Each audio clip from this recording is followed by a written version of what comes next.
Yadınızdadırsa, əgər siz futzalın mübahisəli topu oxumusunuzsa, deməli, biz demişdik ki, mübahisəli top nə zaman yenidən atılır? Yəni, bu hakim topu əlinə götürüb mübahisəli top üçün. Nə zaman bu top yenidən atılır? Bir, top yerə təmas etmədən topa göydə toxunuş olarsa. Toxunarsa. Aha. Bəli. İki, hakim topu atarsa, top heç kimə toxunmadan, təsəvvür edin, hakim topu atıb, top heç kimə Çölə toxunmadan çıxarsa. gəlib meydançanı Yan tərk xəttdən edir. çıxarsa. Meydançadan Bəli. kənara düşərsə 2 və top ən azı 2 oyunçuya toxunmadan kənar müdaxilə nəticəsində bir hakim topu atdı, qıraqdan bir dənə tamaşaçı gəldi, o topa vurdu.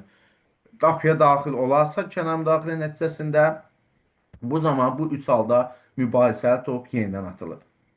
Və mübahisəli top nə zaman qapıçı üçün yerə atılır. Eynən futzaldakı kimi. Top axırıncı və cərimə meydançasında olubsa, cərimə meydançası olan bir oyunçuya bax, top X qoyduğum yerdə olub, burada olub, cərimə meydançası hakimə deyibsə, burada hər hansı bir mübahisəli hal baş veribsə, topu kim üçün yerə atır? Qapıçı üçün. Qapıçı üçün. üçün. Amma bayaq sadaladıqlarım, yəni top burada hakimə deyib, burada deyib, bu zaman kimə atır? Oyuncu üçün.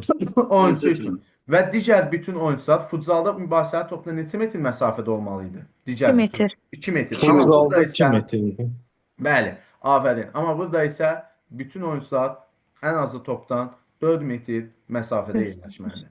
Mübahisəli topdan rəqib qapısına birbaşa vurulan qol qeydə alınmır. Qapıdan zərbə, öz qapısına vurarsa mən deməyim, siz deyin, nə olacaq? Birdən zərbə. Birdən zərbə olacaq. zərbə. Və 3 dənə punktdan mübahisəli hakimə dəyərsə, mübahisəli top olur. Biz bunu eynən futzaldakı kimidir. Komanda perspektiv hücuma başlayarsa, top birbaşa qapıya istiqamətlənərsə və top digər komandanın nəzarəti altına keçərsə. Sual varmı yoldaşlar?